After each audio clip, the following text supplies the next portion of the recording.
Boa noite, gente. Paz do Senhor. Mais uma aqui podcast, mais uma história incrível. Estou muito, mas muito feliz. Hoje tem algo especial, a gente vai no decorrer ver aí o que está acontecendo, o que vai acontecer, mas eu tenho certeza que vai ser um podcast incrível. Amém? Gente, quero agradecer aos nossos apoiadores, Demarca Empreendimento, Prensadão do Urso e Granado Corretor de Imóveis. Tá passando no nosso Instagram aí, se você quer se tornar nosso parceiro, por favor, vai ser uma honra para nos ajudar cada vez mais a levar essa mensagem de Cristo em que Ele cura, liberta e salva. Amém? Gente, se inscreva no nosso canal. Entra lá, dá um joinha, curte, compartilha. Para nós também é muito importante que você se inscreva. Se inscreva lá para a gente poder minar todos os cantos desse mundão, né? Tem muita gente que mandando mensagem, agora mandou uma moça lá da Itália, disse que está acompanhando de lá. A gente fica muito, mas muito feliz que essa mensagem de Cristo está alcançando muitos e muitos lugares, tá? Deus abençoe a todos. Outra coisa, gente, para antes de começar... A gente vai ficar aqui um QR Code de um projeto Missões do Chile, né? Que é do nosso amigo, o pastor Jorginho, que está indo lá fazer essa missão com esse projeto lindo. E no decorrer desse podcast, a gente vai falar mais disso aí, mas que você, por favor, vai ficar ali o link, vai ficar ali o QR Code, vai ali e contribua. Não importa o valor, gente, importa o que o coração de vocês mandar e juntos a gente pode ajudar o pastor lá a desenvolver um trabalho gigante, que é alcançar vidas, trazer esse povo, né, para mais perto de Cristo, e eles só vão conseguir se a gente também fizer a nossa parte junto com eles. Amém? Deus abençoe a todos. Maquir Podcast.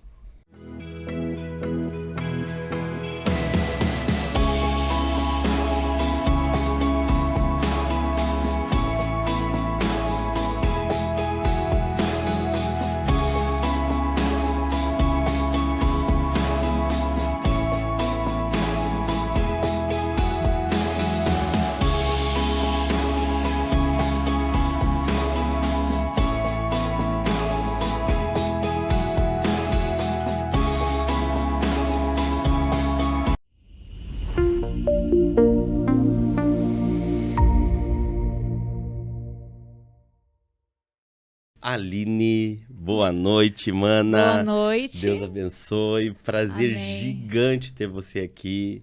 Foi algo meio, né, inesperado, mas assim, esse podcast que acontece aqui, realmente ele é do nada, assim. Então, seja bem-vinda, Aline. Amém. Tô me sentindo muito honrada de estar aqui. Amém. Nesse podcast que é abençoado, que leva a palavra do Senhor, né, através dos testemunhos daquilo que o Senhor tem feito em nós. Eu tô muito feliz, muito honrada por estar aqui. Glória Obrigada pelo a Deus, convite. mano.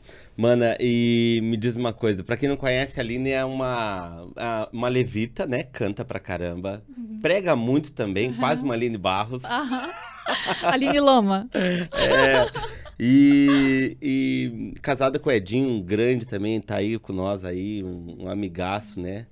Sabe aquelas parcerias assim, quando a gente parece que já se conhece há 20 anos, né, Edinho? Verdade. Foi quando a gente congrega lá com a gente. E tem uma história incrível, gente. Tem uma história incrível, né? Do seu pai.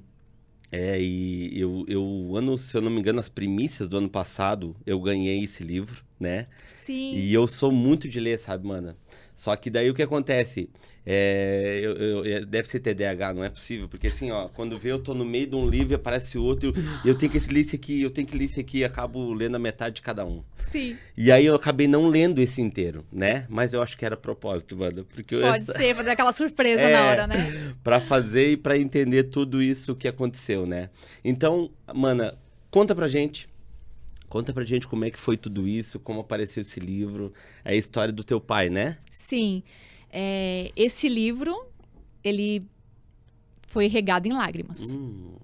Vocês vão entender conforme a história, o propósito de ter escrito esse livro, como que aconteceu, mas para que eu possa, eu tenho que fazer um pano de fundo aí da história, né? Não, é do teu jeito.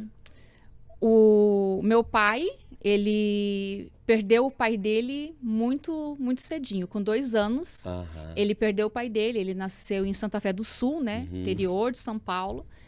E quando ele perdeu o pai dele, a minha avó, ela descobriu que estava grávida. Uau. Então, quando meu avô morreu, ele não sabia que ele ia ser pai de novo. E nem a minha avó sabia que estava grávida. Ela descobriu depois do falecimento dele que ela estava grávida. Uau. Só que ela já tinha 4 crianças. Com o meu pai, que era o caçula, no caso. Ele é seu quarto? Ou quinto? Ele é o 4º filho. Aham. E meu pai tinha 2 anos.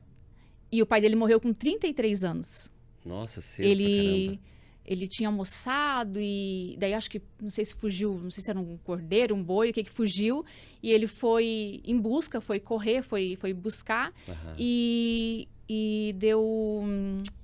Ai, como é que é o nome? Congestão. E ele morreu de congestão, com 33 anos. Uau. Só que quando a minha avó descobriu que estava grávida, que foi depois do falecimento dele, que a família do meu avô não acreditou que era dele. Então, Nossa. eles mandaram ela embora da casa. Com Nossa. as 4 crianças e mais o bebê da barriga. Já começou na rejeição, já. Já começou na rejeição. E quando ela foi mandada embora, ela não tinha como sobreviver. Então, assim, ela teve que fazer duras escolhas, passou por muita necessidade. E ela decidiu que para poder conseguir criar os outros 4, ela precisaria dar esse neném. Quarto. O 5º filho, no caso. Ah.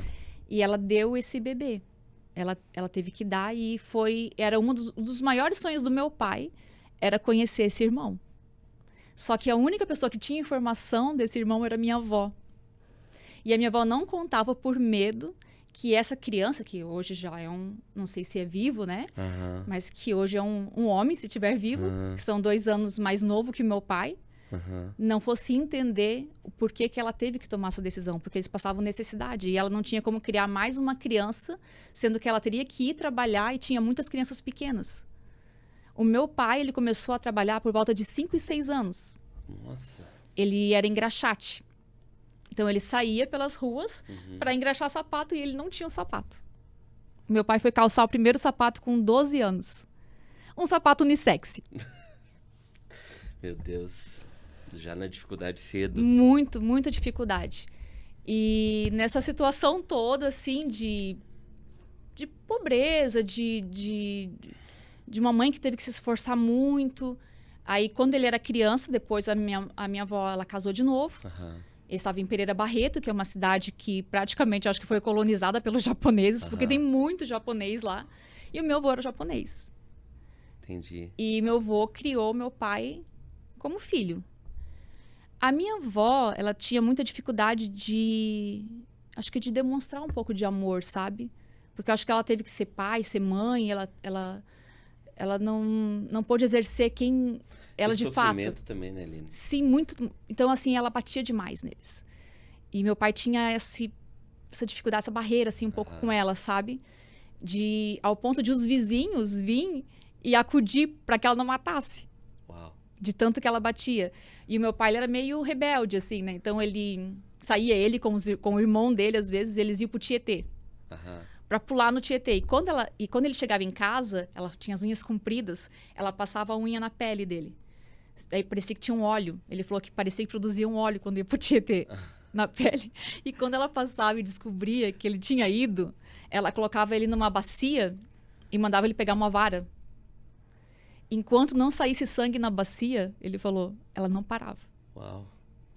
Então, assim, ele passou por muita dificuldade, assim, na questão de relacionamento, sabe? E esses espancamentos que ele sofreu, ele passou para as filhas. Nós somos em 3 filhas. Então, ele teve a mesma dificuldade e a gente dá geralmente o que a gente tem, né? Isso. E, enfim, com 14 anos, meu pai, ele se afundou muito, assim, pro mundo, assim, sabe? Ele era muito jovem, mas... Aí, a minha avó brigava com ele. Não, você não vai mais nesses lugares, prostíbulos. Era um menino, né? E um dia, ele pulou a janela e foi pro prostíbulo. E ele pulava a janela de volta para ela não saber que ele tinha ido. E quando ele voltou, ela estava sentada na cama dele esperando ele. E ela falou pra ele... Ah, mas a mãe também, vou te contar. Não, né? ela era... E ela falou pra ele assim, ó... Ou você vai mudar de vida, Aham. ou você volta pro mesmo lugar que você veio e não volta mais. E meu pai voltou pro lugar de onde ele veio. Ele falou que tava com uma perna pra dentro e outra pra fora da janela. E aí voltou E pra ele rua. voltou pra rua, se envolveu com uma prostituta na época.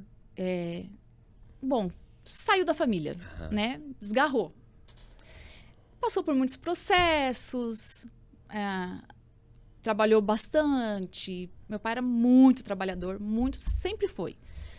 E dessas loucuras que ele vivia, né? Ele passou por uma briga muito feia. E ele foi ameaçado de morte. Uhum. E ele teve que sair fugido de São Paulo e foi para Foz do Iguaçu. Uau. Quando ele chega em Foz do Iguaçu, ele começa a trabalhar na Itaipu. Aí um dia ele falou que estava numa lanchonete, jogando sinuca, todo sujo do serviço. Estava lá minha mãe, com todas as irmãs de uma família enorme. E a minha mãe viu ele e falou, é ele. Nossa, história de amor. Ela falou pro meu tio, você vai lá e fala pra ele ir pra casa, tomar banho, cortar a barba e vir falar aqui comigo porque eu quero namorar ele. A tua mãe? A minha mãe, decidida assim. Ele foi pra casa, tomou banho, fez a barba e foi pra lá pra encontrar. Ele achou que era minha tia. Ele só foi na pessoa errada. Ah, já começou assim? Já começou o super romance bem. assim. Aham. Aí ele foi na minha tia e a minha mãe falou, não é ela, sou eu. Caramba. E ali eles começaram a namorar. Só que meu pai, ele viajava por causa do trabalho e eles ficaram 2 meses se correspondendo. Então o namoro deles foi por cartas. Até hoje a minha mãe tem uma pasta cheia de cartas de amor dos dois. Uau, que É legal. lindo, assim, as cartas deles. Todos os dias eles mandavam, como é que foi teu dia? Meu dia foi assim, tipo, quase um diário. Demorava dias pra chegar. Imagino. E eles casaram logo depois de 2 meses. Foi muito rápido. E eles não tinham onde morar. E eles foram morar de favor na casa de um tio. Aham.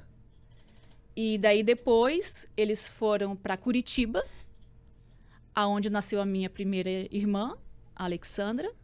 Você é a do Eu sou a caçula. caçula.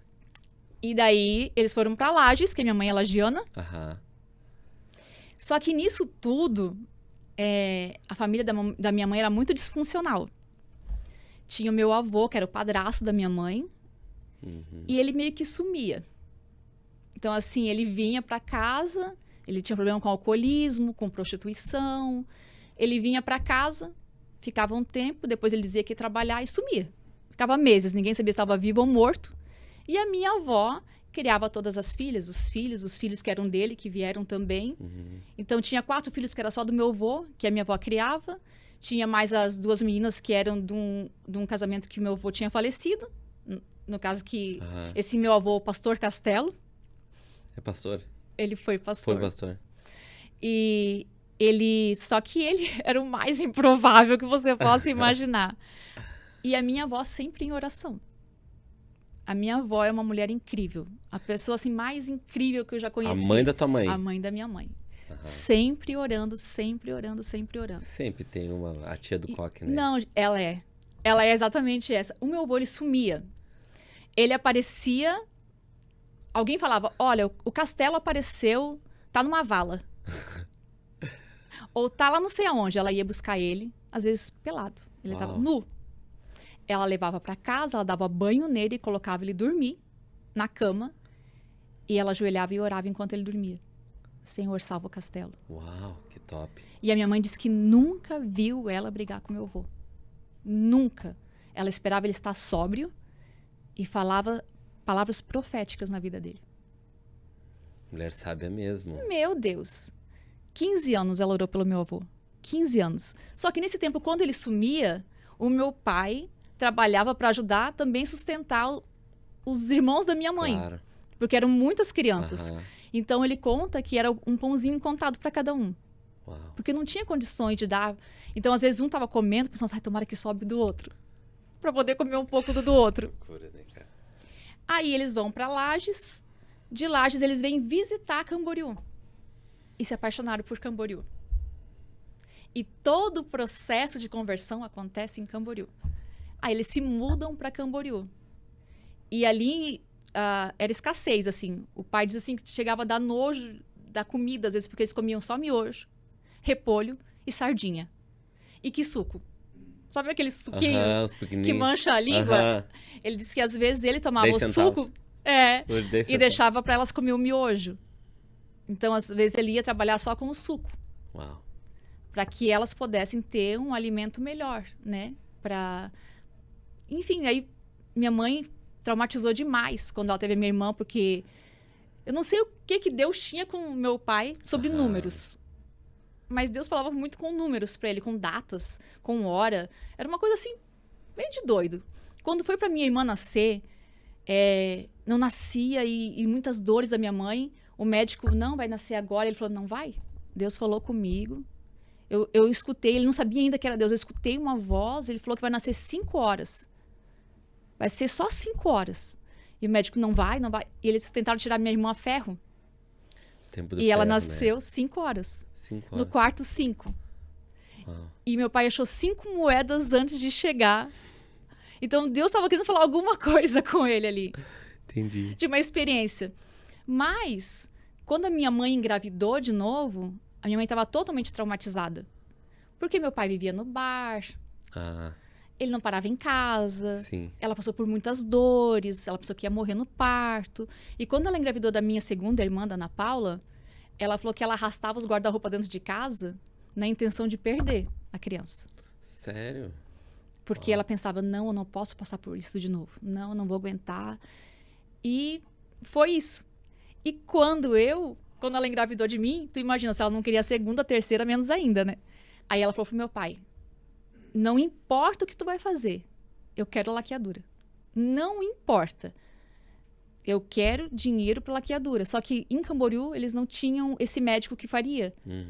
E esse médico tinha em Curitiba.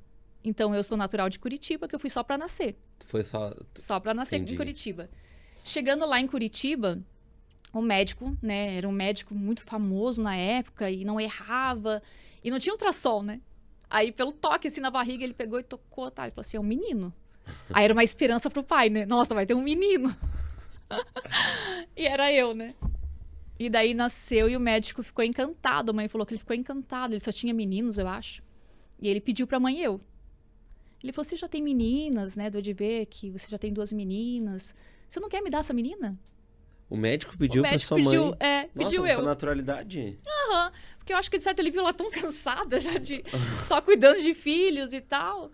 E falou assim, não quer dar a minha? Ele falou, não vou dar a minha filha. E ali, eu vim pra casa, né? A gente voltou pra Camboriú. Passava por muitas situações de necessidades, mas depois, né, o pai começou a vender, o pai era um vendedor nato, assim, e as coisas começaram a melhorar, compramos um terreno, começamos a construir, as coisas financeiramente começaram a melhorar. E o pai, nesse meio tempo, o meu avô, lá, que estava perdido, a minha avó orando por ele, em 15 anos orando por ele, e chegou um dia que ela chegou na frente de Deus e falou assim, Deus, eu não aguento mais. Não sei qual é o teu projeto comigo, com o Castelo. Ele não quer nada contigo. Tô cansando de orar, tô cansando de buscar por ele. E ele falou que estava andando com o carro dele, e o carro dele acho que parou, travou numa rua, que era na frente de uma igreja. E ele não tinha como sair dali. E ele escutou o culto de fora. O teu avô? O meu avô. E ele entra, aceita Jesus. Uau. Ele entrou, aceitou Jesus, quando chegou em casa, ele falou, mulher, tu não vai acreditar com você comigo. Ela já não estava acreditando mais nada, né? Meu Deus, Jesus me encontrou. E ele ficou 15 anos pastor. Nossa, que bacana, cara. Ele era o fundador de igreja. Ele chegava numa cidade, ele abriu a primeira igreja em Camboriú. teve uma igreja no Monte Alegre, foi um dos fundadores da igreja do Monte Alegre. Então, as primeiras igrejas eram meu avô era fundador. Então, Levantava a igreja e saía. Levantava a igreja, quando tinha um povo, tinha um pastor, ele saía, deixava para aquele e ia para outro. Eu começava do zero e assim ele ia estabelecendo... O Edson, a família do Edson, foi evangelizada pelo meu avô. Uau. Quando ele era criança, ele nem sonhava em casar comigo, mas o meu avô já tinha chegado lá. O carro dele, ele tinha um Corcel, né? Tu não sabia, mas teu avô deve ter olhado pra ele e disse, olha aqui, ó, tu te endireita. Te endireita os teus caminhos. Direita, senão vai torrar. E sabe assim, meu avô e minha avó, eles... Como eu falei pra ti, eles me apresentaram Jesus quando a minha casa estava virada do avesso. Uau. Porque meu pai... aí ele começou a ir pra Jesus quando eu era criança. Só que ele encontrou a religião. E aí eles tiveram uma mesa dessa, eles estavam fundando uma igreja e o pai fazia parte de uma diretoria. O pai tinha uma intenção boa, mas o coração não estava no propósito. Tinha muita coisa para mudar, muito meu braço faz, eu faço, eu aconteço. Ainda estava muito mundo assim dentro dele, sabe? E dentro de numa reunião, alguém discordou dele e falou, você é louco. E aquilo para ele não suportou. Ele levantou e falou, nunca mais entro na igreja. E ele ficou desviado quase mais de 15 anos. Por causa de uma palavra. Uau. E ele não queria mais saber de Jesus. E o meu avô ia todo dia lá. Você volta para Jesus, Walter, volta para Jesus. Meu avô e minha avó, eles, meu Deus, viviam lá evangelizando. E ele estava irredutível, não queria mais saber de Jesus. É que também naquele tempo, né? Na realidade, isso aí é algo também, né, Aline, de sei lá, 10, 15 anos pra cá. Que se fala muito naquela libertação interna, do primeiro interno para depois o externo, né? Sim, sim. Naquela época não tinha isso aí. Naquela época era... Eu sei porque a minha família da minha mãe também eram todos cristãos. Boa parte, né? E era uma coisa muito assim, vamos priorizar olhar o superficial primeiro. Primeiro o que é externo. Aparência, né? O que tá por fora. Daí depois a gente vê no que dá por dentro. Sim! Entendeu? Era daquela época que falava assim, ó, o irmão pecou, vem aqui na frente. Isso! Olha, eu quero ver se a igreja perdoa. Tipo assim, era uma coisa meio não, assim, e assim, né? muitas das vezes as pessoas chamavam pra ir pra frente e as pessoas não iam porque, meu Deus, o que vão pensar de mim? Sim. O que vão falar de mim? E eu sou de um tempo que ser crente era meio vergonhoso. Hoje é moda. Hoje todo mundo é crente. Todo mundo, né? Eu sou evangélico. Mas antes, não era aquela coisa assim, tipo, ai meu Deus, você é crente? A pessoa já imaginava, nossa, pra ser crente, daí já imaginava um rótulo sobre você, né? Então, aí o meu pai, ele desviou, e eu era criança, eu devia ter uns 5, 6 anos, e o pai tinha bar. O pai tinha bar, daí o pai desviado, assim mesmo. Daí quando ele saiu da igreja, porque o pai era bem Pedro. 880, ele não tinha equilíbrio, sabe? Se estava na igreja, ele queria estar todo dia na igreja. Se estava no mundo, ele não queria mais saber de nada de Deus. Então, assim, ele era muito extremo. Aí no bar, como eu vivia dentro do bar, ele fez uma cama debaixo do balcão. Porque o bar ia muito tarde. E até 1, 2 horas da manhã. Já ficava lá. Aí eu dormia debaixo do balcão. Uau. Aí a minha avó e o meu avô, eles iam lá me buscar no bar. Você vai pra igreja. Você não vai ficar desviado igual a tua família, não. Não, você vai pra igreja. Vai lá e coloca a tua roupinha. Aí eu ia lá, já deixava uma roupinha. E minha avó e meu avô me levavam pra igreja. E o pai nem pensar na igreja. E eu fui me criando na igreja com meu avô e minha avó. Só que daí meu avô parte com Jesus. Amém. Ele parte, eu nunca vou esquecer do dia da partida dele, que foi muito... Ele fez a Santa Ceia. Ele chegou em casa e começou a passar mal. Aí chamaram todo mundo, a gente foi pra... E eu lembro que todo mundo queria puxar ele pra colocar pra dentro do carro. Ele era um homem muito grande, ele era um homem alto e forte. E eu lembro que ele jogou, assim, as pessoas, assim, de lado, assim, e ele caiu de joelhos. E eu amava muito ele. Ele era muito bom pra mim. Eu peguei e fiquei de joelho junto com ele, porque eu queria saber o que estava acontecendo. Na minha cabeça de criança, eu não conseguia entender a dimensão daquilo que estava acontecendo. E eu lembro da oração dele. E ele falou assim, Senhor, eu sei que é chegada a minha hora. Uau. E eu te entrego o meu espírito, perdoa os meus pecados. Uau. E ele morreu no caminho. E eles faziam aniversário juntos, ele e minha avó. E eu nunca vi um amor tão grande, tá? Era um amor... Deus restituiu. Deus é um Deus que restitui. Amém. 15 anos a minha avó padeceu. Mas 15 anos ela foi a mulher mais feliz do mundo. Que top. Chegava na casa dele, ela estava no colo dele, estava tocando violão e cantando, adorando ao Senhor. Era uma alegria na casa, era algo assim... Meu Deus. Meu avô, sabe o que ele fazia? Ele colocava uma cadeira fora da porta. Ele ficava esperando as pessoas passar.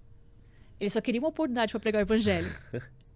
Ele socava todo mundo dentro daquele corcel dele e ele levava todo mundo para a igreja.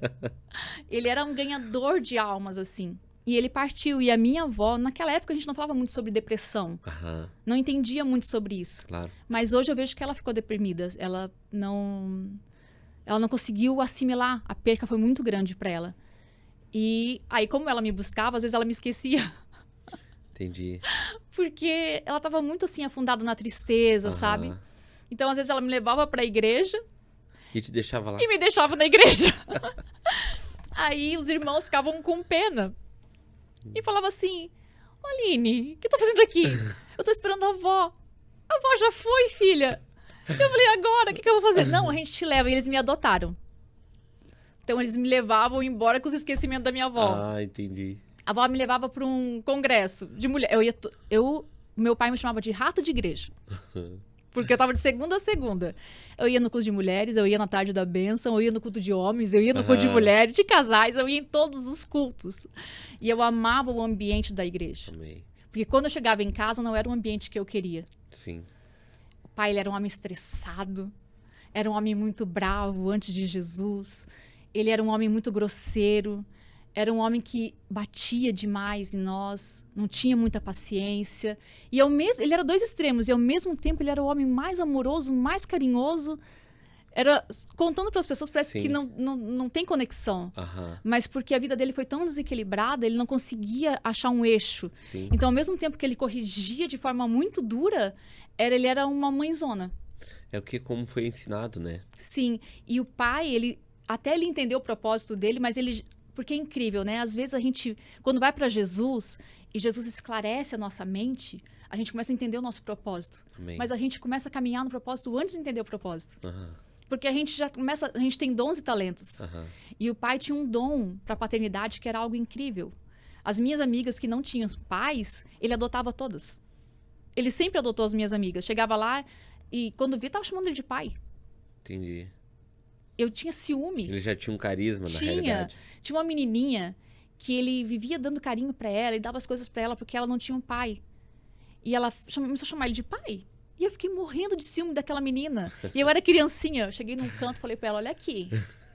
Se eu te pegar chamando meu pai de pai, eu vou te pegar. É meu pai. É o meu pai. Mas ele tinha esses extremos, sabe?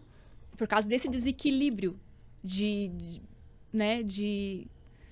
acho que por tudo que ele viveu, sabe? Então, ele não sabia, acho, lidar com as dores dele, né? Porque ele teve as percas, ficou longe da família, foi desgarrado, né? As outras irmãs também eram próximas? As minhas outras irmãs também, a minha irmã mais velha, às vezes eles se batiam muito, porque ela batia mais de frente com ele, então eles brigavam. Ela, acho que foi a que mais apanhou. Entendi. Outra personalidade. Nossa! Teve uma vez que ele trancou elas no quarto... E o meu tio batia na porta e falava, Walter, deixa as meninas sair. E ele dava soco nelas. Uau. E ela a minha irmã mais velha conseguiu fugir pela janela. E ela sumiu correndo pelas ruas. E ela era uma mocinha. E o pai, quando pegava, parecia que não era mais ele, porque ele estava possuído, assim. E ele era muito agressivo nisso. Até encontrar Jesus. Uau. Porque ele era o cara mais improvável, quem sabe. Mas foi até o encontro com Jesus. O encontro com Jesus mudou a nossa história na vida dele. Uau. E eu lembro que eu sempre orava. Eu era criança e eu sempre orava. Eu vivia com as mulheres da oração, né? Então eu orava, Senhor, salva meu pai, salva minha mãe, salva as minhas irmãs. E parece que quanto mais eu orava, mais ele se afundava no pecado. E eu pensava, meu Deus, será que eu não vou ver isso? E aí chegava nos cultos... Tinha o culto da família, né? Que era o domingo, então era o culto da família.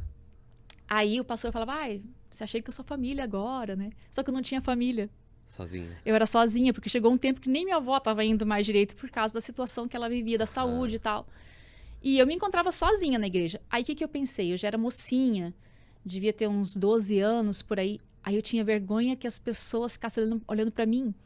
Eu não queria que elas tivessem pena de mim. Entendi. Aí eu fazia o quê? Eu ia pro banheiro. Aí quando era a oração da família, eu ficava no banheiro, esperando a oração acabar. E eu orava dentro do banheiro. Senhor, um dia minha família vai estar aqui, Amém. Senhor. Um dia eu vou olhar eles aqui. Um dia eu vou poder descer do altar e eles vão estar ali me esperando. E eu ia pro banheiro. Só que tinha um pastor, pastor Paulo, que era um homem sensível a Deus. Que ele percebeu que eu ia pro banheiro. Então, quando ele estava me vendo ir pro banheiro, ele me pegava na porta do banheiro e dizia assim, ei, vamos lá com a minha família. Você é da minha família. Ele dizia assim, você é da minha família. Então, quando tiver essa oração, eu não quero que você vá para outro lugar, eu quero que você vá para minha família, porque você é minha filha. Uau. Só que eu ia lá, ficava sem graça, porque eu pensava, coitado, ele já tem a família dele, daí tem que estar abrindo um espaço para mim. Aí eu ia pro banheiro de novo. Só que ele era um homem cheio de Deus. Sabe o que ele fez? Ele pegava a família dele e ia pro banheiro. Ele ficava na porta do banheiro com a família dele. Ele saía do lugar dele e ele ia para a porta do banheiro. E quando eu ia para a porta do banheiro, não tinha mais como chegar na porta do banheiro. Porque ele estava lá. Porque o pai sempre está lá. O pai, ele restitui quando você não tem. E eu orava com a família dele como se fosse a minha família. Eu lembro que as irmãs, elas eram tão bondosas que elas faziam que estavam brigando pelas minhas flores, porque tinha o Dia das Mães. Aí tinha uma florzinha para entregar para a mãe. E eu não tinha uma mãe para entregar, porque minha mãe também estava desviada. Uhum. E elas faziam que brigavam. Ah, porque da outra vez você entregou para fulano a flor. Agora é a minha vez. Olha, se você entregar para ela, vou ter que entregar outra para mim. Então elas faziam que estavam brigando pela flor para dizer que a minha flor era importante. Uhum. Então eu não lembrava que eu estava triste, porque eu sabia que tinha gente querendo a minha flor. Então eu fazia toda a apresentação do Dia das Mães com as crianças. E depois eu ia lá entregar para uma. Depois eu falava, não, na próxima eu vou entregar para você. Então, assim, ó, a adoção que tem no corpo de Cristo. Amém. Eles investiram numa criança. Uma criança que não tinha nada para oferecer. Nem dizimista, não era ofertante, não era nada. Tinha o pastor Joel, a pastora Miriam, tinha um Fusca. Se ele escutar, ele vai estar rindo. Ele catava todas essas crianças, enfiava naquele Fusca. Ele levava para as orações, ele levava para os cultos de adolescente, culto de criança. Ele infestava aquilo de criança e depois ele levava uma por uma em casa. E quando ele chegava em casa, ele tinha que escutar um sermão do pai ainda. Ó, tal hora eu quero ela aqui. Se ela não estiver aqui, você não leva mais ela. Ele falava pra ele? Ainda, ele intimidava, porque por tudo que aconteceu nessas brigas ali, que aconteceu na igreja, que aconteceu esse desentendimento, ele pegou uma raiva da igreja. Uhum. Ele pegou um ranço da igreja que você não tem noção. Parece que tudo era ruim da igreja, sabe? Sim. Porque quando, às vezes, a gente não consegue entender o corpo de Cristo, né? Uhum. Como a pregação das primícias. Quando a gente quer amar o noivo, mas não quer amar a noiva. A noiva é a missão de Cristo. E o pai teve muita dificuldade de amar a igreja novamente. Nesse meio tempo, que o pai estava desviado, ele sofreu um acidente de moto. E a perna dele esfarelou o osso. Esmagou, assim. Ele teve que usar aquelas gaiolas, sabe? Sei. E ele ficou 6 anos na cama. Aqueles ferros, né? Sim, ele passou por muita coisa. Marcaram para amputar a perna dele. Meu Deus, foi um processo muito difícil. Ele na cama, estressado. Porque o pai, ele não parava um segundo, sempre trabalhando, sempre fazendo, sempre aquela formiguinha trabalhadeira. Quando ele se converte, a gente tinha um apelido para ele, pro pastor Jorge, porque os dois eram assim, né? Uhum. Melhores amigos desde sempre. Eles têm amizade de mais de 40 anos. Chamavam de Marta e Maria. O pai era a Marta e o seu Jorge era a Maria. E daí ele fica na cama. E na cama o Senhor começa a dar experiências com ele. Que daí ele não pode mais se mexer. E o Senhor sempre tratou muito forte com ele na cama. Inclusive no livro você vai encontrar muitas dessas situações. Relatos. Que Deus tratou de forma profunda, no íntimo, de cura na cama. Porque às vezes a gente está tão ocupado com tantas coisas que a gente não tem tempo para ser tratado por Deus. Uhum. E foi ali que começou um grande processo do meu pai. Eu lembro que o osso dele esfarelava e os médicos precisavam fazer uma cirurgia e tinha um lugar que não tinha como fazer cirurgia. Porque se pegasse a cirurgia ali, ia pegar num nervo e poderia paralisar ali a perna ou ia ter que amputar a perna. Então, eles estavam tentando estudar, passavam para um médico, passavam para outro, passaram para outra cidade. E o pai ficou assim, passando de médico em médico. E um dia ele foi convidado a ir numa igreja. Aí quando aperta o calo, a gente recebe um convite, a gente pensa, não, eu vou então, né? E ele foi nesse culto numa igreja bem pequenininha. Quando chegou lá na igreja, essa pastora tinha uma missionária pregando. Aí pediu para todo mundo ficar em pé e o pai tentou levantar, ele tava com aquela gaiola e tal, e a pastora pegou e falou para ele, você não, você fica sentado, porque o Senhor começou a te operar. E ele falou que ficou assim, não sentiu nada de diferente. Só que quando ele chegou em casa, ele falou que o corpo dele começou a formigar. Uau. E ele falou, nossa, Sayonara é minha mãe, né? Não sei, eu não tô bem. Tô com uma leseira, parece que eu tô anestesiado. Ele falou, uma coisa ruim. Não tô me sentindo bem. Vou tentar dormir. E ele dormiu. Quando ele acordou, a mãe foi fazer o curativo na perna dele. Quando foi fazer o curativo, tinha uma cicatriz aonde não podia fazer a cirurgia. Uau. Cheia de marca de pontos. Sério? Eu acho que tinha uns 15 pontos. Não ponto, sim, mas a marquinha... Sim. Sabe quando você tira que fica aquela marquinha? Sim, tipo de cicatriz mesmo. E ele tinha consulta. E tinha aquela cicatriz. E eles ficaram assim, maravilhados. Como? Como que tem essa cicatriz aqui? E eles foram no médico. E quando o médico chegou, ele falou assim, onde tu operou? O médico não entendia. Onde que tu operou? Meu Deus, cara. Daí o pai falou, eu fui numa igreja. E aconteceu isso. Não, isso aqui não tinha como operar aqui. Não, eu quero o raio-x. E ali onde ele precisava da cirurgia, foi feita uma cirurgia espiritual. Uau. Com pontinhos e tudo. E depois, fizeram várias cirurgias na perna dele para poder consertar. Todas as cirurgias foram meio que... quando tu vai puxando a pele, ela vai mexendo de lugar. Mas aquela permaneceu no mesmo lugar. Ele tinha até o final da vida aquela marca na perna dele, daquela cirurgia espiritual. Caramba. Quase o toque na coxa de Jacó. Verdade. O Senhor... E é incrível, porque quando a gente tem uma estrutura de orgulho muito grande, a gente precisa ser muito quebrado.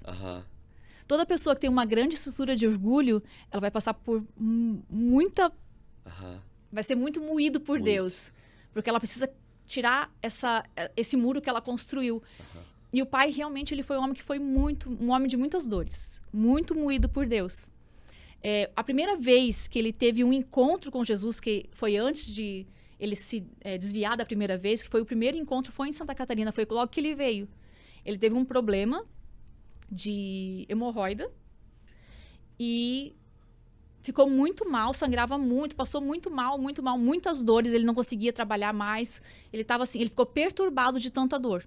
Levaram para um hospital, ele ficou internado, ele não conhecia Jesus, ele não sabia nem orar. E quando ele está nesse hospital, ele falou que tinha um senhor numa cama, um senhor de barba branca, e ele gritava de dor. E esse senhor falou para ele assim, você não tem nada. Pega as suas coisas e você não vai ser operado. Esse senhor era como se fosse um paciente, ele falou. Pega as tuas coisas, porque você não tem nada, e vá para tua casa.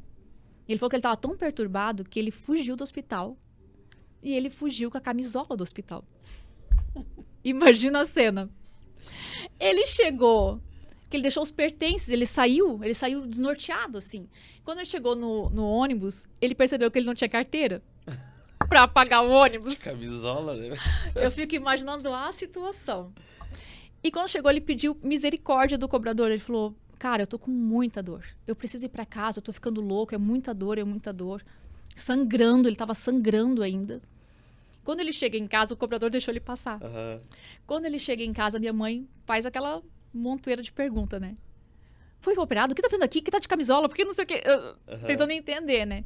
Daí ele falou, Sayonara, só me deixa. Me deixa que eu não suporto mais a dor. Ele foi pro banheiro e ele pegou uma lâmina para se matar. Uma lâmina de barbear. E ele ia se matar com a lâmina. E quando ele falou que foi fazer, ele escutou uma voz audível. Só Deus tem o direito de tirar a vida. Uau. Aí ele pensou, quem tá aqui? Ele pegou e abriu a janelinha do banheiro. Quando ele abriu a janelinha do banheiro, ele colocou a cabeça para fora para ver quem que tá falando. Quem tá me espiando? No nível de loucura da dor que ele tava. Ele viu que não tinha ninguém, ele não sabia qual era a voz de Deus. Ele pegou a lâmina para se cortar de novo e ele escutou mais uma vez essa voz. Ele escutou por 3 vezes essa voz. Só Deus tem o direito de tirar a vida. Ele pensou, deve ser um anjo? Aí ele começou a pensar, deve ser algo, porque se não tem ninguém aqui, eu tô ouvindo essa voz, tô ouvindo essa voz aqui de dentro do banheiro, só tô eu? Então não deve ser Deus. E ele tentou orar o Pai Nosso. E ele falou que ele não conseguia orar. Que ele começava Pai Nosso que está no céu, pouco ele estava terminando, pouco ele voltava no começo, ele não conseguia orar um Pai Nosso, porque ele não sabia orar um Pai Nosso. E ele chegou uma hora, ele desistiu. Ele falou, Deus, se tu existe, tu sabe que eu não sei nem orar. A oração que tu ensinou. Eu não sei orar. Mas se tu existe, ele falou, só ameniza a dor, não precisa curar. Para mim poder trazer o sustento para minha família. Se tu só amenizar, eu já vou ser grato. E ele falou que quando entrou no chuveiro, ele falou que o banheiro ele foi tomado por uma fumaça. E ele foi curado instantaneamente. Uau. E ele saiu, isso era de madrugada. Porque ele queria se matar de madrugada. E ele saiu e ele foi acordar minha mãe. E minha mãe estava 3 dias sem dormir, porque ele estava 3 dias em dor em casa. E ela só falou para ele, pelo amor de Deus, me deixa dormir um pouco. E ele pegou e foi trabalhar às 5 horas da manhã. Daí ela falou, tá louco, tu acabou de sair do hospital, 3 dias sem dormir. Não, Deus me curou. Eu escutei a voz dele. E ali ele foi por onde ele foi para a igreja. Só que como ele não tinha maturidade, e ele encontrou pessoas sem maturidade, que pudesse mostrar Jesus, que o pastor Luiz Hermínio, ele diz algo muito forte, que Cristo é o caminho, mas muitas vezes a religião é o pedágio. Uau. E eu acho muito forte isso, porque às vezes a gente tem um encontro com a religião Primeiro e não com Cristo. E hoje eu sempre oro, quando eu oro por pessoas, eu falo, Senhor, que ela encontre o Cristo de verdade. Não o Cristo que é maquiado pelo que a gente acha que ele é, mas pelo Cristo verdadeiro, aquele que salva, aquele que cura, que transforma, porque só ele pode transformar. Sim. Não tem outra pessoa que possa transformar. E assim, isso acontece muito, muito, muito, muito. E principalmente a gente aí, tipo, 10, 20 anos aí de ministério. Eu me lembro que quando eu me converti, a primeira coisa que eu pensei, eu disse assim, eu tenho que comprar um terno. Por quê? Porque na realidade eu pensei, cara, crente usa terno. Sim. Tem uma roupa pra ser então, crente, tipo, né? Não foi preocupado com as minhas atitudes, cara. Foi preocupado com aquilo que eu ia vestir. Uau. Então, hoje eu até acredito que isso não tem muito, né? Mas é exatamente isso. Eu tive um encontro primeiro com a religiosidade. Sim. Claro que no decorrer da caminhada a gente vai entendendo em maturidade, enfim. Tanto que tem um lá que eu guardo até hoje. Foi meu primeiro terno. Tem uma história. Porque assim, eu queria ser assembleiano, né? Eu queria ser assembleiano. Só que eu sempre respeitei muito assembleianos. Sim. Muito. A família toda era assembleiana, são até hoje. E eu sempre gostei do corinho, sempre gostei do estilo de pregar. O corinho de fogo. Sabe? Aqueles corinhos sertanejos, sabe? Sim, que era... Nossa, eu me lembro isso aí gravado na minha infância. Tem vezes que eu tô no carro escutando algo do tipo assim e eu me lembro da minha infância. Só que não tem... Sabe quando tu foi programado para um outro público? Sim, sim. E não adianta tu querer vestir algo em que não é compatível com o teu propósito e o teu chamado. Meu Deus, é verdade. Entendeu? Então, muito cedo, Jesus chegou e disse, cara, teu público é esse aqui. É os vida louca. É esses aqui que tu vai alcançar. Sim, é o lugar da nossa cicatriz, é o lugar do chamado, né? Exatamente. E foi bem assim com o pai. Então, ele viveu tudo isso, ele conheceu Jesus de uma forma... Eu não sei explicar direito, mas ele teve um encontro impactante com Jesus, mas ele não sabia lidar com esse encontro. Entendi. Porque ele não queria deixar dele mesmo. Então ele teve muita dificuldade pela personalidade dele, que estava muito destruída.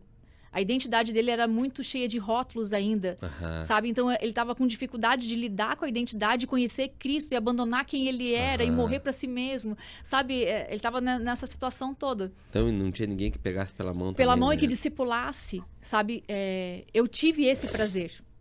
O Senhor, ele me alcançou dessa forma. Muita gente se dispôs a me discipular. Uau.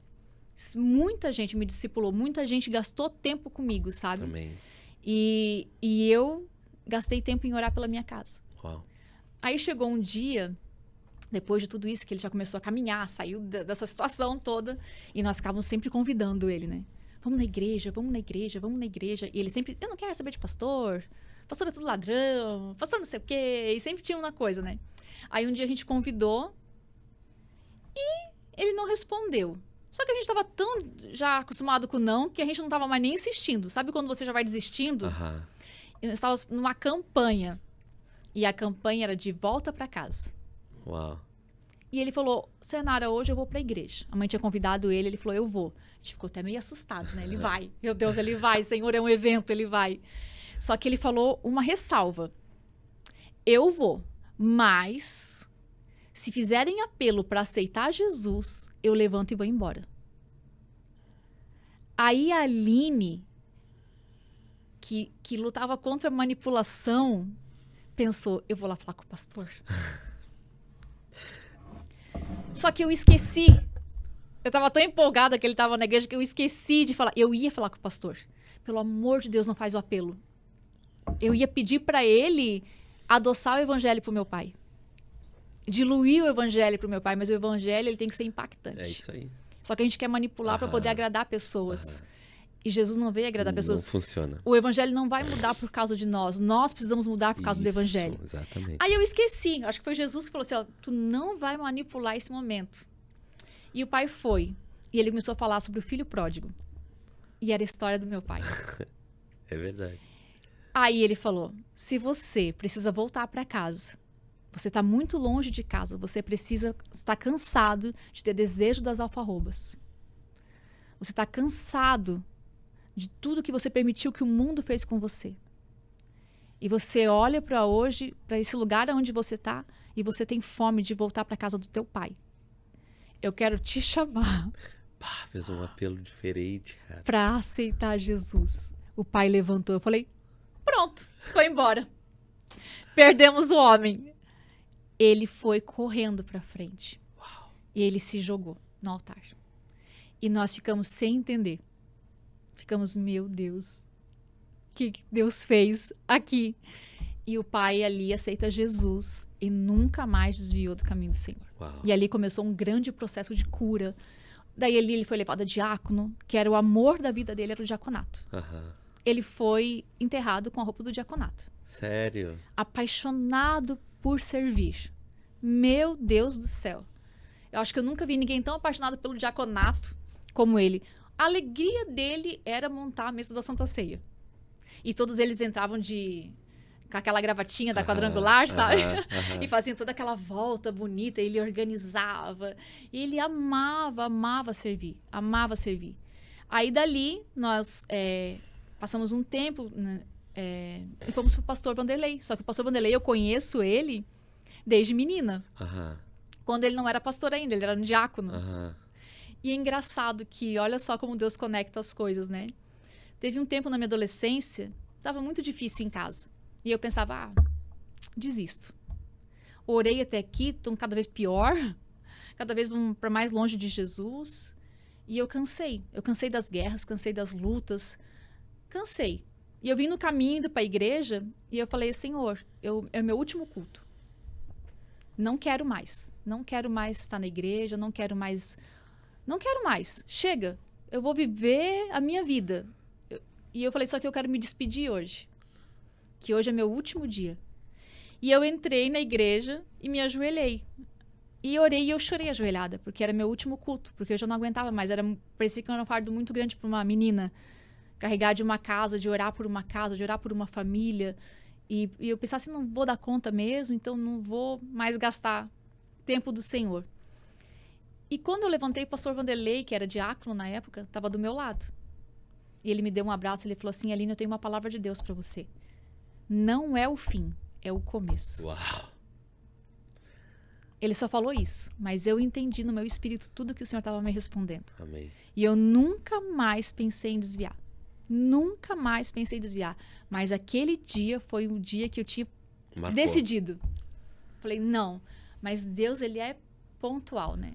E ele me encontrou ali enquanto eu estava me perdendo, porque ele sabia que eu tinha o propósito de orar pela minha casa. Então vocês congregavam todos na mesma igreja? Toda na mesma igreja. Porque, na verdade, a gente começou no Monte Alegre, né? Que era a igreja onde a minha avó era pastora e meu avô. Daquela igreja, ela saiu mais algumas igrejas. Porque daí saiu congregações e depois se tornando igreja. E uma dessas congregações foi a do Tabuleiro. Entendi. Que era onde era do pastor Joel, que depois foi enviado o pastor Vanderlei. Entendi. Então foi vindo daquela igreja ali onde era minha avó E ali foi Uau, que indo às igrejas, que hoje é a nossa igreja, né? Ali no Rio Pequeno e no Santa Regina, que saíram lá do tabuleiro, que foram enviados, né? O pastor Vanderlei e a pastora Gi foram enviados. E o pai, quando a gente foi para lá, ele se apaixonou na igreja. Ele levava o pastor até em casa. O pastor, ele fez um bolo uma vez. E ele levou lá na casa do pastor e da pastora. E ele pegou e falou assim: pastor, eu vim aqui hoje para ver se vocês aceitam ser meus pais. Pastor Vanderlei. Pro pastor Vanderlei e pra pastora Gi. Diz que o pastor Vanderlei e a pastora Gi ficaram até assim, ó. Uau. Não entendendo. Mas às vezes a carência tanto de ter uma paternidade, ele encontrou um lugar. E ele falou: eu quero ter um pai e uma mãe que cuidem de mim. E ele cuidava muito deles. Ele levava o pastor até em casa, quando ficava com medo. Vou levar o pastor, vai que ele não tá enxergando direito à noite, eu vou levar até em casa. Aí ele ia com o carro acompanhando o pastor, até o pastor chegar em casa. Quando o pastor chegava em casa, ele ia para casa.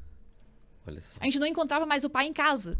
Aquele que me chamava de rato de igreja ficou pior do que eu. Contra ele. Ficou pior do que eu. Ele estava em tudo. E há muito tempo, quando ele tinha se desviado e ele passou por uma situação que ele quase morreu e tal, uma profeta, que é a minha avó, ele achou que ele ia morrer. Porque o pai dele morreu com 33 anos e o pai da minha mãe morreu com 33 anos. Entendi. E ele falou: eu vou morrer com 33 também. Olha. E o pai achava que ele ia morrer cedo. E eu lembro que a minha avó orou por ele e ela falou assim: ó, Deus me fala que você não vai morrer enquanto não começar a construção de uma igreja. Uau. E ele começou ali a construção da nossa igreja, que era aquelas salinhas do lado. E quando era um galpão ali... Ali onde é a sede. Sim, ele começou ali a construção junto com o pastor ali. E ele, antes de morrer, ele conseguiu ver as salinhas ali, que estava tudo já... A gente levou com a cadeira de roda para ele ver, que estava quase para inaugurar. Ele conseguiu ainda ver como que seria. Só que daí, chegou um tempo, né? Ele estava convertido, adorando ao Senhor, fazendo a obra de Deus. E chegou um dia que ele deu, não sei o que deu nele, deu umas dores, ele foi fazer uns exames. E quando ele fez esses exames de próstata, deu que estava desregulado, alterado. Só que passaram ele porque ele tinha que fazer um exame de toque. E ele... Imagina. Com aquela mente pequena, machista... Gauchão. Decidiu, vou esconder os exames e não vou fazer o exame de toque. Porque eu sou homem e não vou fazer isso e não sei o quê. E ele escondeu durante 4 anos esses exames. Quando começaram a vir as dores... E ele teve que ir para o hospital porque estava travando a perna e estava dando muita dor na coluna. Quando ele foi ver, estava com câncer de próstata. Aí já não deu muito tempo. E esse câncer estava bem enraizado. Aí fizeram a biópsia e viram que era maligno. E eu lembro que ele chegou em casa e ele não aceitava. Ele falava: não, eu não tenho. Daí parece que o chão abriu assim, sabe? Eu vi meu pai tão vulnerável, um cara que era brigão, que ia pra cima, que dizia pras filhas, né? Não aceito. Uma vez, eu lembro que nós tínhamos uma empresa, iniciado uma empresa, e dinheiro escasso. Meu Deus, uma situação financeira difícil, pastor, uma situação financeira difícil. E nós vendíamos atacado. Tinha loja, vendia atacado. E eu consegui fazer um pedido. Nossa, pensa na alegria. Primeiro pedido. Pegamos todo o dinheiro que nós tínhamos, eu e o Edson, e investimos nesse pedido. Todo o dinheiro que nós tínhamos. Terminamos o pedido, pronto para entregar. Embalado na caixa, deu uma enchente naquele dia. E a loja que comprou sofreu a enchente. Ligou para nós e cancelou o pedido. Uau. Eu lembro que eu sentei na frente daquela caixa e eu comecei a chorar. E eu falei: meu Deus, o que eu vou fazer com essa sopa pronta? De um pedido. E não tenho dinheiro mais. E eu comecei a chorar. Eu falei: meu Deus, eu não sei o que eu vou fazer da minha vida agora. Não tenho para onde correr. E eu lembro que ele chegou e ele falou bem assim para mim: ô Aline, por que tu tá chorando? Eu falei: tu não viu? Eu fiz o pedido e o dinheiro foi todo, eu não tenho mais dinheiro e não sei o quê, como é que a gente vai fazer para pagar as contas? E eu muito preocupada com as contas e com tudo. Ele falou assim: Aline, isso tá perdido numa floresta. Você senta no chão e chora? Ou você procura o lugar mais alto para achar a saída? Aí eu fiquei olhando para ele, procura o lugar mais alto para achar a saída. Tu não tem tempo de sentar e chorar. Que tacada. E eu fiquei assim, e o que eu vou fazer? Aí o Senhor deu uma direção. Vende a varejo. E eu peguei todas aquelas roupinhas que eu tinha lá do pedido. E eu vendi tudo a varejo. Eu fiz 2 vezes mais o valor do que eu precisava. Uau. E eu vendi todas as peças. Que benção. Mas precisa, às vezes, de alguém que te dê uma palavra. Só que naquele momento, ele não tinha uma palavra para ele. Sabe quando você prega para alguém, mas é difícil você pregar para si mesmo? Às vezes eu falo assim, ó, eu sempre escrevo todas as pregações porque às vezes eu preciso ler para mim mesma. Porque às vezes a gente precisa entender e fazer com que a fé seja gerada dentro de nós. E ele veio contar para mim. E eu falei bem assim, ó, eu repreendo em nome de Jesus. Falei, não, eu não aceito. Você não está doente em nome de Jesus, porque a gente acha que viver em Cristo é só viver bem. E a gente não aceita os processos difíceis. E eu rejeitei aquilo, eu falei, não, a gente vai orar e o Senhor vai curar. E a gente orava e o Senhor não curava. E a gente começou a passar por processo. Aí, meu Deus, as dores vinham. E, meu Deus do céu. E nisso eu descobri que eu estava grávida. Uau. Foi tudo junto. Eu lembro que teve uma vez que deu uma crise muito forte, porque daí deu metástase. E pegou os ossos. Então, ele tinha muita dor. Pastor, tinha vezes que ele tomava morfina e a dor não parava. Eu sei, minha sogra passou por isso também. E a mãe me ligava, falava assim, Aline, corre aqui. Vem orar pelo teu pai. E uma vez eu estava já de uns 7 meses, com aquele barrigão, e o pai estava assim, jogado na cama, esticado assim, e ele berrava e chorava. Uau. E meu pai, raramente eu vi ele chorar. Ele era durão, sabe, na queda. E ele chorava. E ele estava de barriga para baixo, assim. E eu vim por cima dele, e eu comecei a fazer massagem e orava. E eu tava tipo de cavalinho em cima dele já, assim. E a minha barriga encostava nas costas dele. Só que eu esqueci que eu estava grávida. Porque eu estava tão nervosa de ver meu pai naquela situação, que eu só queria arrancar aquela dor. Eu falava, Senhor, meu Deus, me ajuda, tira essa dor. Uma hora minha mãe gritou. E ela falou assim, Aline, tu tá grávida. E o Senhor me deu uma palavra. Ele falou assim, às vezes a gente está tão preocupado com a situação que a gente esquece o que a gente carrega. Uau. A gente carrega algo precioso, mas a gente está olhando tanto para as crises desse mundo, para os nãos desse mundo, para as doenças desse mundo, que a gente esquece aquele que a gente serve. As dores. A gente esquece aquele que tem poder para curar, aquele que tem poder para transformar. A gente esquece.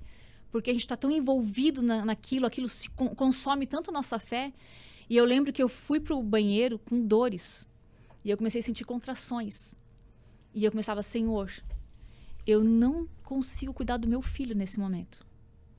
Eu não tenho cabeça para estar pensando só na gestação. Porque eu preciso ajudar meu pai. Cuida do meu filho na minha barriga. Me ajuda, me dá equilíbrio emocional, me dá equilíbrio para me suportar tudo isso. E o Senhor foi retirando aquelas dores, elas foram passando. E eu falei, Senhor, que eu não tenha meu filho prematuro. Amém. Que eu não tenha meu filho prematuro, que eu não tenha, protege, guarda. E eu lembro que meu pai me chamou, falou assim, Aline, quero falar contigo.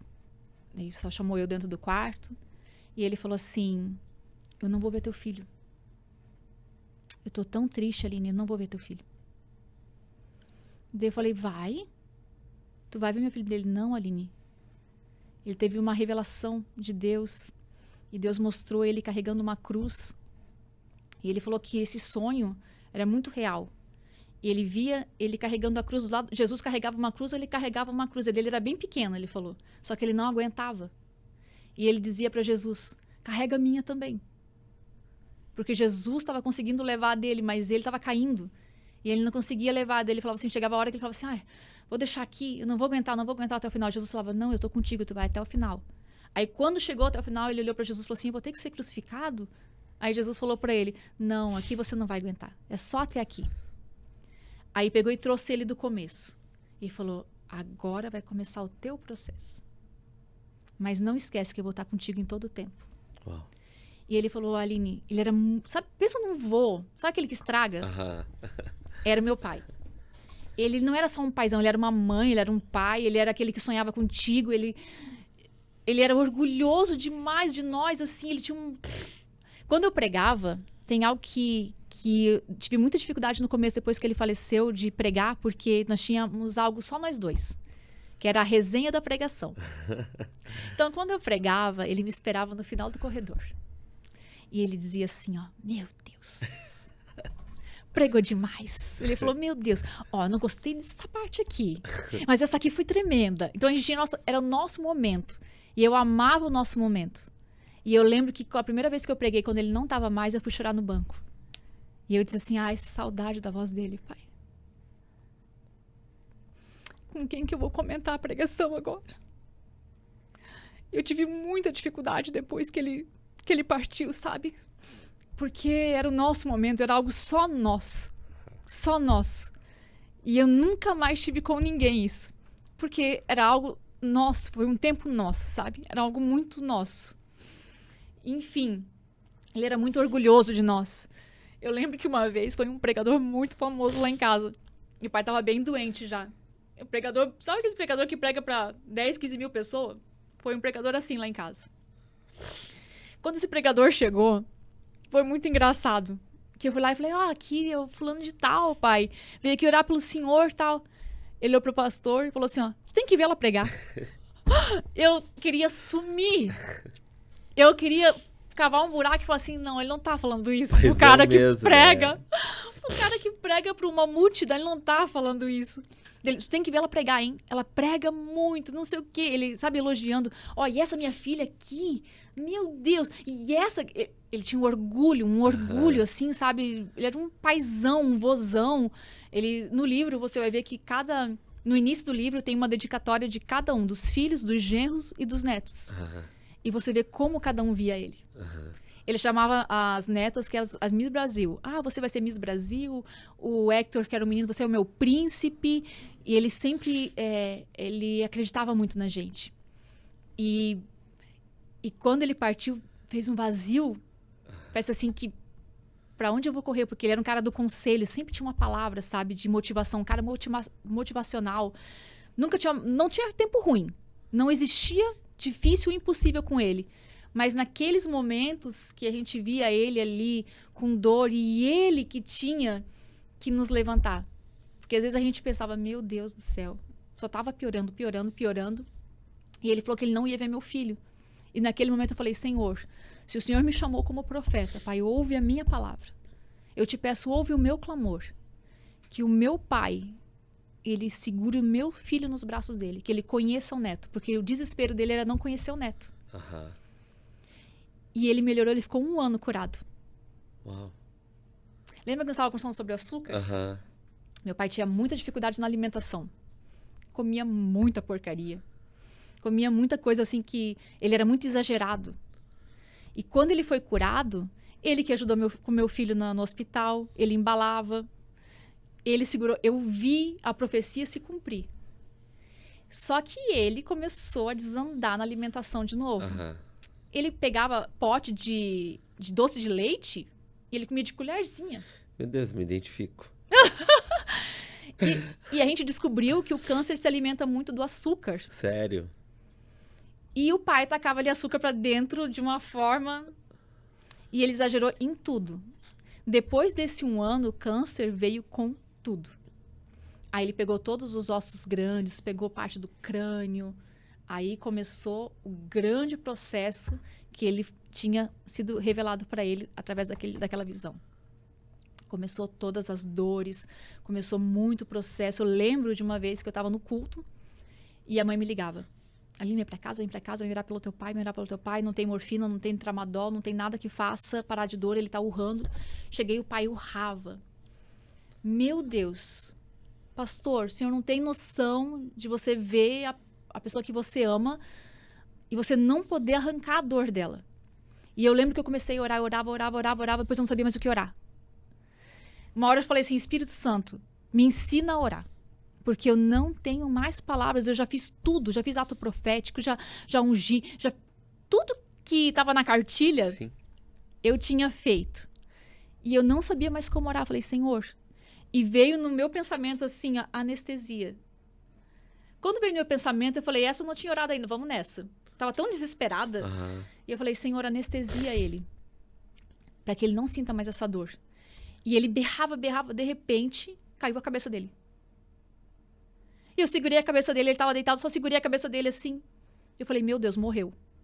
Me bateu um desespero. E nós procurando pulsação, não conseguia achar pulsação. E procurando pulsação nele. E a mãe desesperada, Walter, batia no rosto. E ele, imóvel. Não mexia mais nada. Ficou imóvel.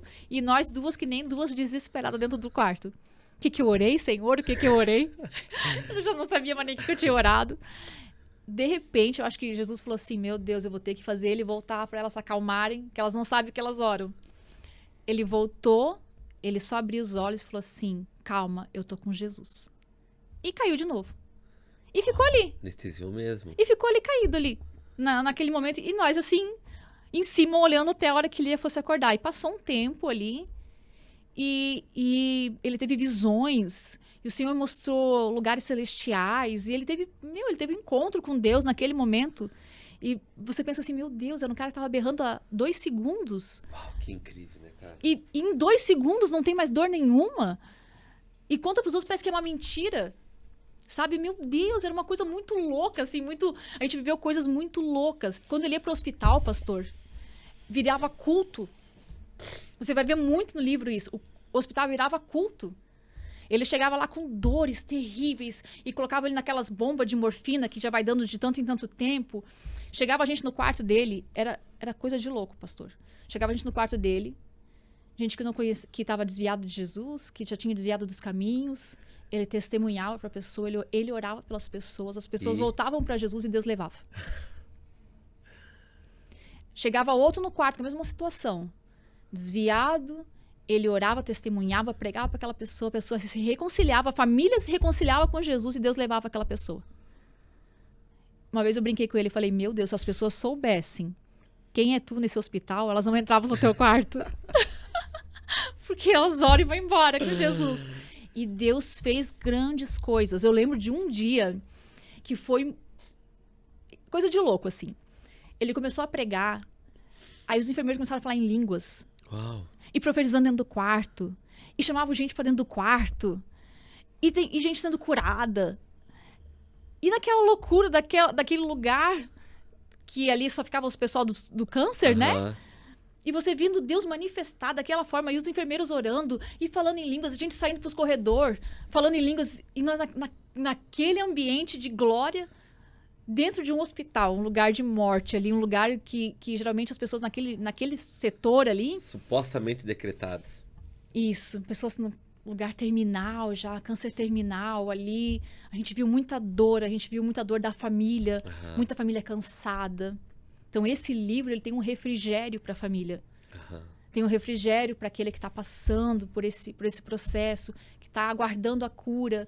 E o pai viu a capa. Aí ele... Chegou um grande dia, ele me chamou, Aline, que foi o dia do livro. Deus me deu uma missão. Eu quero que você escreva um livro. Eu falei, pai, quer escrever um livro? E eu fiquei meio sem entender sobre o que ele queria. Eu falei, eu quero escrever um livro desse caminho de milagre que o Senhor está fazendo. Porque o Senhor está curando tanta gente, o Senhor está restaurando tanta família, tanta gente está sendo tocada pelo Espírito Santo, eu preciso escrever isso. E ele falou para mim, e tu vai escrever esse livro? Ah, tá bom. Porque na minha cabeça o pai ia ser curado. Eu não tinha outra palavra. Eu tinha certeza que ele ia ser curado.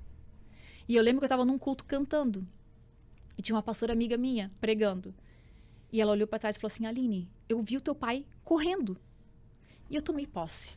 Meu Deus, eu tomei posse e minha fé foi lá em cima. Cheguei em casa, profetizei pro pai. Falei assim, ó, a pastora falou que você vai...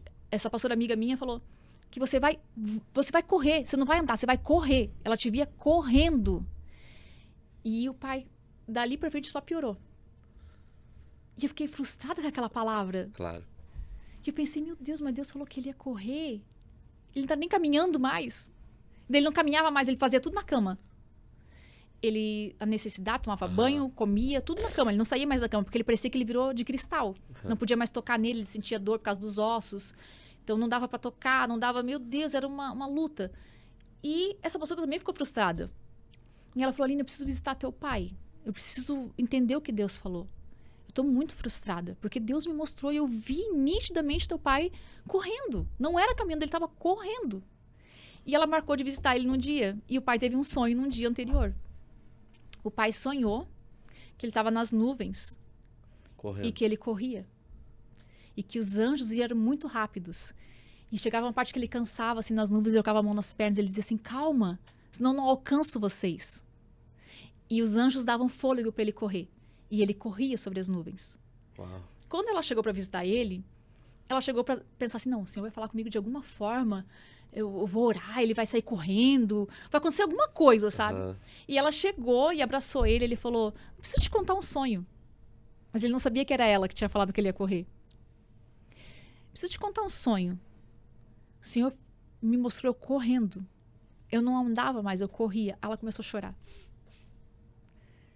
Daí ele falou, mas não é aqui. O Senhor preparou um lugar para mim correr. Uau. E foi difícil ouvir isso, porque na verdade a gente queria cura Aham. física. Aham. E o caminho dele, quando ele viu essa capa desse livro, ele entendeu que ele estava voltando para casa. O caminho dele era voltar para casa. Então, todo o processo que ele passou foi um processo de que o Senhor estava purificando as vestes dele. A gente chamou um pastor para ir lá em casa orar. E esse pastor só orava por cura. Então, a gente falou, ele vai tocar no pai e o pai vai curar. Em nome de Jesus, vai curar. Ele chegou, ele entrou e ele olhou pro pai. Quando ele olhou pro pai, ele falou bem assim. E nós tudo assim, na porta. Sabe quando tu estás ansioso? Ai, hoje o pai vai ser curado em nome de Jesus. Ele entrou e olhou pro pai e falou assim, você tá pronto? Eu murchei na porta. Falei, ai, não acredito que eu trouxe esse homem pra esse homem falar uma coisa dessa. É que ninguém quer, né? Aí ele falou, o pai falou bem baixinho, que a voz dele estava bem baixinho na época, ele falou assim, tô. Ele falou, porque eu já vejo as suas vestes mais brancas do que a neve. Uau. Aí ele olhou pra nós assim, ó, e vocês vão continuar o legado dele, porque ele tá pronto pra subir. Ele falou isso na frente do pai. Eu falei, meu Deus, que ousadia desse homem. Chegar na casa de quem tá esperando cura para falar que o negócio era com a família. Não era com ele. Ele estava cumprindo o propósito dele. E deu aquele baque, um confronto na gente, assim, que eu pensei, meu Deus, que loucura é essa? Aí eu lembro que o Edson, ele foi... A gente revezava entre a família, né? A minha irmã, a Alexandra mesmo, ela foi uma guerreira, assim. Ela e a minha irmã do meio ficaram muitas noites com o meu pai. Porque como eu não conseguia ficar porque eu tinha um bebê, Aham. elas que tomaram mais à frente disso. De ficar junto com a mãe, porque estava muito pesado para a mãe já, né? Porque a mãe ficava 24 horas. A gente tinha... nisso, o Senhor levantou enfermeiros que ajudaram. Que a gente tinha um cuidador que ficava com ele lá. E que ele evangelizava o cuidador se tornou filho dele também. E Deus foi trabalhando de forma assim, meu Deus, não tem como explicar quanto o Senhor trabalhou. No livro tem mais detalhes, né? Invista no livro. Aham. Aí ele chamou e falou assim, Vai Aline, eu falar quero mais dele depois. que você chame o Jorginho aqui. Eu quero falar com o Jorginho. Chamou o Jorginho, daí eu ia sair pra ele falar com o Jorginho. Ele falou, não, você fica. Porque eu preciso falar algo pra você e eu preciso que você entenda o que eu vou falar. Porque até então ele só falava que ele ia ser curado, que ele Aham. tinha um sonho. Ele tinha um sonho de ir pra Israel. E ele falava assim, ó, eu vou ser curado em junho, eu vou pra Israel. Em junho ele morreu. Ele foi. Foi pra Israel. Ele foi pra Israel em junho. E era o sonho da vida dele ir pra Israel. E ele falou a data. Lembra que eu te falei que ele falava Aham. muito em data? Ele falou, em junho eu vou pra Israel. Em junho ele foi pra Israel Celestial. Também. E ele chamou o Jorginho. E o Jorginho cheio de planos. Conhece o Jorginho, né? Aham. Porque a gente vai pro Chile, não sei o quê, e não sei o quê. Daí ele falou, cara, a Aline vai escrever um livro. Ele falou, a Aline vai escrever um livro da minha história. E eu não vou, cara. Quando ele falou isso, meu chão abriu, assim, ó. Porque ele falou de uma certeza. Ele falou, eu não vou, cara. Eu queria ir, mas eu não vou. Deus não vai deixar eu ir. Deus falou que não vou. Meu tempo tá acabando. Mas tu vai pegar esse livro. E ele pegou e apontou pra mim. Olha aqui, Aline. Olha bem pra mim do que eu tô te falando. Você vai escrever esse livro e eu não vou estar aqui pra você terminar. Você vai ter que ter força pra escrever. E você vai prometer pra mim que você vai escrever esse livro. Uau. Com a minha história. Que pessoas vão ser tocadas. porque eu não consegui cumprir toda a minha missão. Esse livro vai terminar. E você vai fazer esse livro para mim. E esse livro, essa família vai bancar. Mas eu não quero R$1 para essa casa. Porque todo o recurso vai sustentar as missões. E ele viu a capa do livro, que era Voltando para Casa. E ele se emocionou, ele mostrou para toda a família, ele estava tão orgulhoso, ele estava tão feliz. E eu estava desesperada. Eu fico pensando, a presença de Deus não devia estar lá, né? Meu Deus. Às vezes ele falava para nós. A gente tá falando aqui e já tá tendo essa presença. Pastor, ele falava assim, ó, vocês não estão vendo os anjos do Senhor aqui? E sabe que, olha uma experiência com Deus. Eu nunca mais vou esquecer essa experiência. O pai não conseguia mais andar, né? Lembra que eu te falei que ele estava na cama, os ossos frágeis, parecia de vidro. Não podia nem tocar nele. As pernas dele, pastor, ficou 2 ossinhos. Uhum. Ele era um homem de 1,80 e pouco, grande, forte, de quase 100 quilos.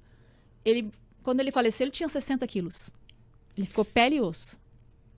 Um dia nós estávamos lá, ele estava com dor, nós começamos a orar e decretar a vida, soprar a vida sobre ele. E ele começou a falar em línguas. E nós começamos a falar em línguas. E os anjos do Senhor, ele dizia que ele via os anjos, ele ouvia as batidas das asas dos anjos dentro do quarto. E ele começou a glorificar Deus e ele ficou de pé. Quando ele ficou de pé, eu e a mãe sentamos na cama. Porque ele fazia meses que não ficava de pé. Ele não podia mais nem mexer, a gente não mexia. E ele começou a marchar dentro daquele quarto. Pastor, eu vi. Uau. Com os meus olhos eu vi isso. Ele marchou, ele falou em línguas, ele caminhava onde os anjos estavam, ele voltou, deitou e nunca mais levantou. A glória de Deus tomou ele e colocou ele de pé. Sem dor. Sem dor. Marchando, batendo as pernas no chão. A gente não podia tocar nas pernas dele. E nós vimos a glória de Deus naquele quarto. Nós vimos meu pai ser transformado. Um homem totalmente... Lembra que eu falei, né? Que ele era um homem brabo, irritado, Pedrão. Ele era paz de espírito deitado naquela cama. O Senhor transformou ele na real identidade dele. O Senhor arrancou tudo aquilo que estava na identidade dele, que não provinha do Senhor. Os rótulos que ele tinha recebido, o Senhor arrancou. E ele começou a agir na sua real identidade. Eu vi um novo Walter naquela cama. Eu vi um homem cheio do Espírito Santo, que não... Ele nenhum momento ele falava assim, por que o Senhor fez isso comigo? Não, ele queria ir para a glória. Uma vez ele estava numa crise de dor, ele colocava a mão para cima assim, e ele dizia, Senhor, agora deu. Chega. Eu não aguento mais. A gente já chegou até aquele lugar, ele dizia. Parecia que a gente não estava ali. É como se ele estivesse em outro lugar. Uhum. E ele dizia, já não chegamos naquele lugar, ainda falta muito. Eu não estou aguentando mais. Eu não estou aguentando mais. O Senhor está aqui, o Senhor está aqui. O Senhor disse que eu não ia ficar sozinho. E ele ficava naqueles bate-papo. E nós ficávamos ali desesperados. Eu imagino. Porque a gente estava vendo ele ir. Uhum. Aí teve uma noite que o Edson ficou para cuidar dele. E nessa noite, ele falou pro Edson, cara, não dá mais para mim. Não dá mais. Eu sei, chegou a minha hora, não dá mais. Era uma quarta-feira. Eu não vou mais tomar os remédios.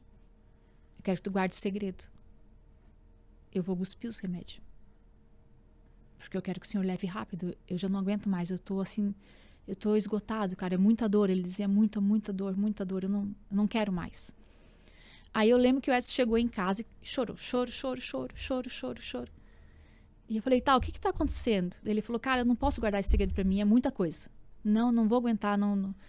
Teu pai não quer mais tomar remédio. Teu pai quer morrer. Teu pai quer morrer. E aquilo foi um choque pra mim. Eu me desesperei. Eu tinha tantas palavras de cura. Eu tinha tanta coisa de cura. E eu não via cura nenhuma. Eu entrei no meu quarto e só falei assim, ó. Eu vou conversar com Deus. Ninguém bate na porta. Ninguém me chama, ninguém fala comigo. Eu preciso conversar com Deus. Eu me ajoelhei e eu falei, Senhor, não envia mais nenhum profeta. Não envia mais ninguém. Eu tô ferida aqui. Porque eu tô numa gangorra. Tem dia que eu creio, tem dia que eu não creio mais em nada. E eu falei, e eu sei que o Senhor tá aqui nesse quarto. E eu só preciso que o Senhor desça aqui para falar comigo. Porque eu tô desesperada, minha alma tá desesperada, eu tô em pedaços. Se o Senhor puder lembrar de mim e vir aqui dar um refrigério ao meu coração, porque eu não suporto mais olhar para o meu pai nessa situação. Eu nem reconheço mais ele como pai, ele parece uma criancinha numa cama. E naquele momento, eu peguei uma Bíblia, que eu tinha uma Bíblia bem antiga, e eu peguei e abri ela assim. Falei, Senhor, aonde eu colocar o dedo? Sabe daquelas que a gente faz? Que eu já estou desesperada mesmo. O Senhor vai falar comigo. E quando eu coloquei o dedo, estava escrito assim, aquele que crê, mesmo estando morto, viverá. E eu falei, tu vai curar. E eu olhei pra cima, tu vai curar? Eu fiz bem assim, eu fiz que nem criança. Então tu vai curar? Aí o Espírito Santo falou comigo, olha pra página. Quando eu olhei pra página, minha Bíblia era a Bíblia do ministro, que eu ganhei da minha avó. Uhum. Então ela ensinava a fazer um casamento, fazer um aniversário de 15 anos, fazer um cortejo fúnebre. E estava escrito lá, cortejo fúnebre. Uau. E eu falei, o Senhor vai levar. Aí tinha culto de filhos ministeriais nessa quarta-feira. E eu fui. Pastor, eu fui sem rumo. Eu fui sem chão. Eu fui desesperada. Eu fui sem saber como orar, como pedir, como falar. Porque o Senhor já tinha me dado uma palavra. Eu não tinha nem como comunicar aquilo para minha família. Porque ainda nós estávamos agarrados numa fé. E eu tinha uma certeza que o Senhor ia levar. E eu lembro que eu cheguei na igreja. E eu falei assim, eu não tenho nenhum clamor, Senhor. Eu não tenho nem palavras, eu só tenho choro. E quando eu cheguei, estava cantando aquela canção. Me escutas quando clamo e acalmo o meu pensar. Quando eu escutei aquela canção ela veio de encontro como uma flecha. Eu caí no chão. Eu não suportei a glória que o Senhor trouxe sobre aquela canção na minha vida, porque o Senhor falava, eu escuto quando você clama. E eu acalmo o teu pensar. No que eu caí, assim, pelas cadeiras, que eu não tinha mais força para ficar em pé, eu nunca tinha sentido isso tão forte. A minha alma, ela parecia que ela vinha para fora. Eu acho que foi tipo uma angústia, não sei, uma crise de pânico. Eu não sei explicar o que aconteceu comigo naquele momento, mas eu não conseguia respirar. Eu não sabia respirar. Eu esqueci como respirava. E eu não tinha mais ar. Aí eu pensei, eu vou para fora. Vou pegar ar, eu preciso de ar. E eu não conseguia respirar e me deu crise. E quando eu fui para fora, eu me joguei no estacionamento. E eu dizia, Senhor, eu tô angustiada. O Senhor vai levar meu pai, eu tô angustiada. E eu comecei a chorar. Largada naquele chão. Eu pensava assim, o Senhor vai levar. Que coisa da minha vida. Ele era o meu herói. O Senhor, pensei que estava levando o meu chão. E eu me joguei ali no chão. Veio umas irmãs e falaram assim, você sabe respirar? Olha pra mim, você sabe respirar, Aline? Olha pra mim. E parecia que eu ia e voltava, e eu pensava, Senhor, como que vai ser, Senhor? Como que vai ser? Eu orei tanto pra ele se converter, Senhor. E quando o Senhor converte, o Senhor leva. Eu orei tanto, eu gastei minha infância, minha adolescência, minha juventude, clamando por ele. O Senhor vai salvar e vai levar. E eu preciso tanto dele aqui. Enfim, a igreja me ajudou naquele momento, nós oramos. Na quinta-feira eu pedi pro pastor Vanderlei e pra pastora Gi, pedi desesperadamente, falei, pastor, por favor, vem orar pelo pai. Ele não tá bem, tá muito mal, tá de mal a pior. O pastor foi lá, orou. E quando o pastor orou, o Senhor falou comigo. O pastor começou a ungir o corpo do pai. E o Senhor falou comigo na palavra que Jesus foi ungido. Aí, ele precisou de uma bolsa de sangue, porque estava com anemia muito severa.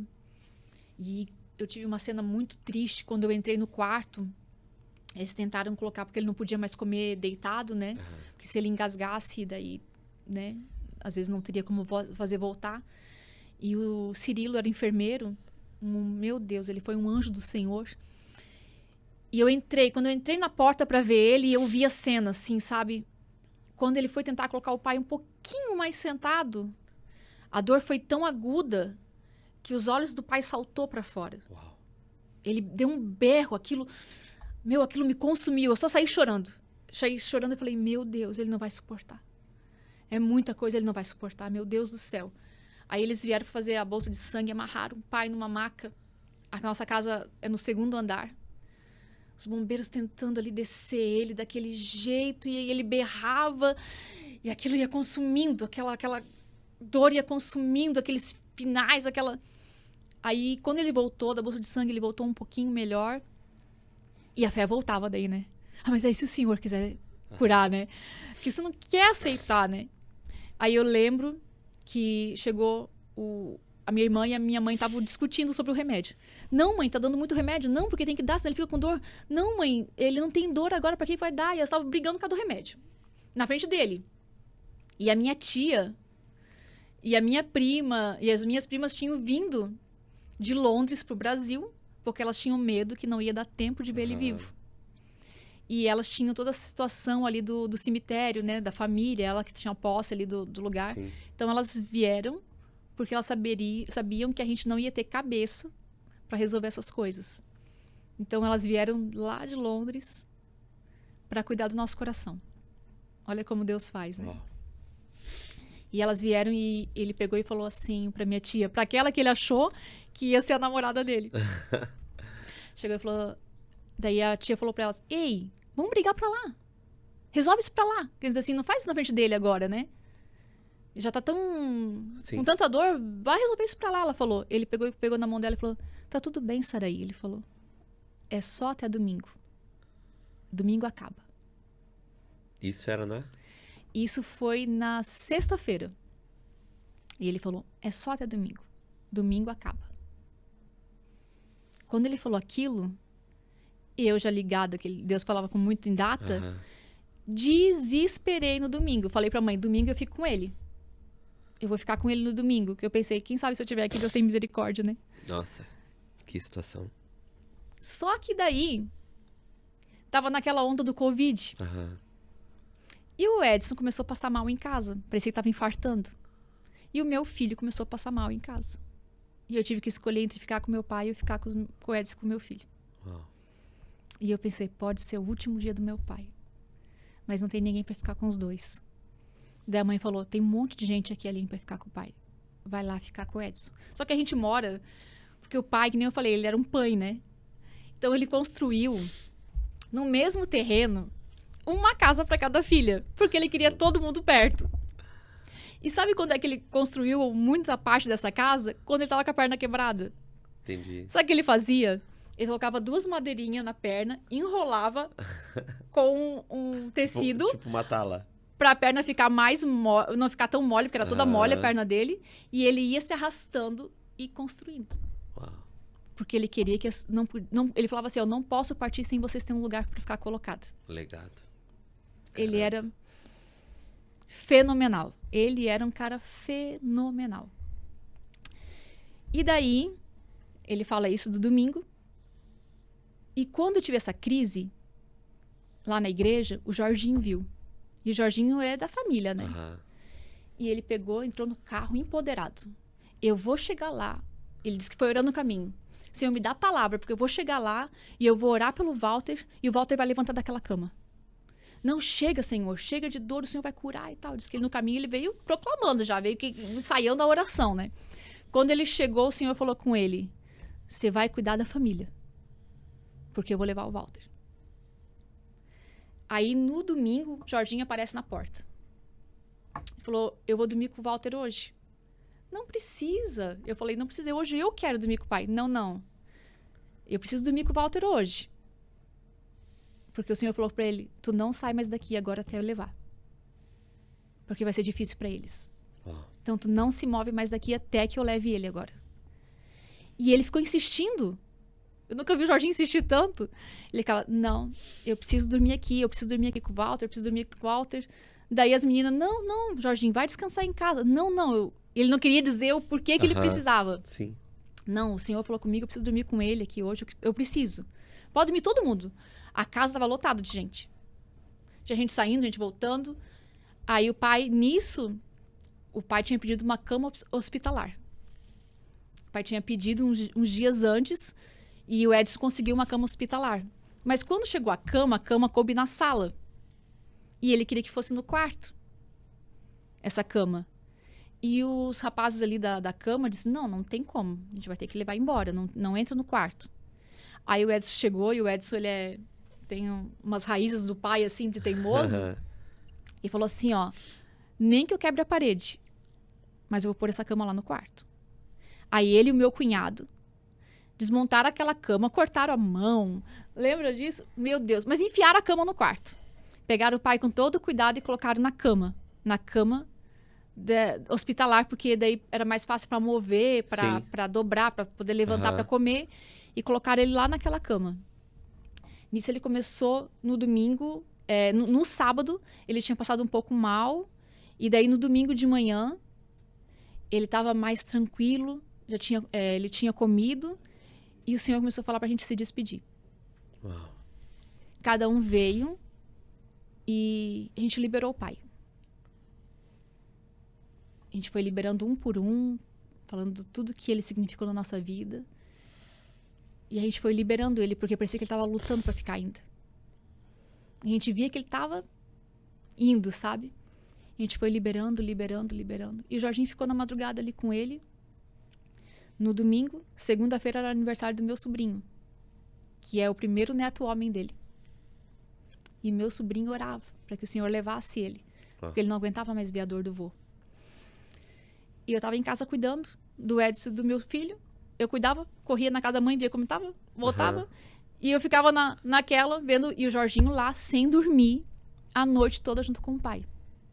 Ali, eles orando. Aí veio a pastora Fran, fez comida para nós. Deus cuidou tanto de nós. Tinha uma igreja jejuando por nós, quando a gente não conseguia mais jejuar. Uau. Tinha uma igreja orando quando faltava a nossa fé. Pessoas vinham com uma palavra de Deus. Pessoas vinham com um presentinho para ele. Pessoas vindo visitar, para orar, para escutar ele. A gente viu uma igreja se movimentando, tá? Era doloroso o processo, mas uma igreja toda se movimentou.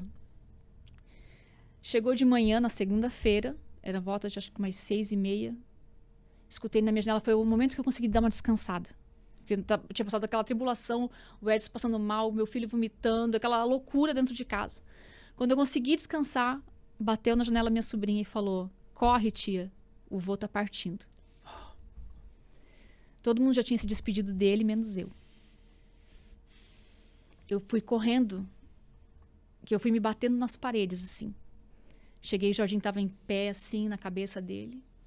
Ele tinha um negocinho no dedo que media ali a saturação. Ele estava, né, eles medindo.